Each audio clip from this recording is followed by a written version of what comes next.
Initial reports of a potential coup in Zimbabwe emerged Tuesday evening after armored vehicles were spotted blocking roads to main government offices, some making their way to the capital in Harare, parliament and the courts in central Harare experiencing heavy military presence. But it was not until soldiers seized the state broadcaster, ZBC, that an apparent military coup appeared underway. Today, Zimbabwe's military confirmed taking power, but insisted it was only targeting criminals around Mugabe, effectively bringing to a halt his 37-year reign, his succession the bone of contention. Firstly, we wish to assure the nation that His Excellency the President of the Republic of Zimbabwe and Commander-in-Chief of the Zimbabwe Defense Forces, Comrade R.G. Mugabe, and his family are safe and sound, and their security is guaranteed. We are only targeting criminals around him who are committing crimes that are causing social and economic suffering in the country in order to bring them to justice. As soon as we have accomplished our mission, we expect that the situation will return to normalcy. Heavy gunfire could be heard in northern Harare, where Mugabe and a number of his senior officials live. The military, however, reassuring that Mugabe and his family were safe. He and 4 of his senior ministers said to be under house arrest.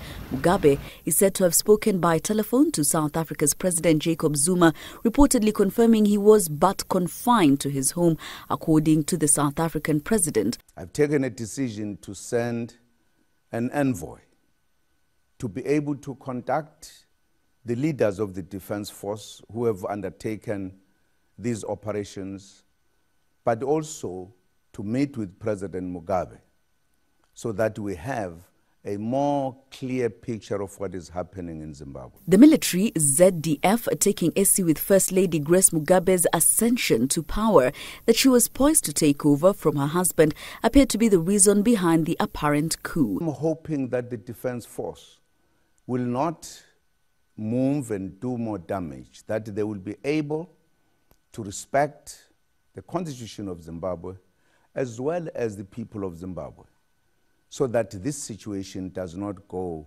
beyond the situation where it is now, particularly because we are now in contact with them as well as the president.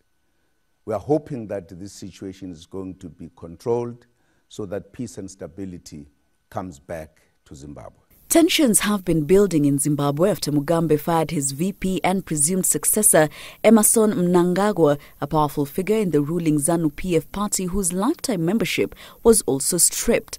Mnangagwa fled to South Africa last week but is reported to be back in Zimbabwe.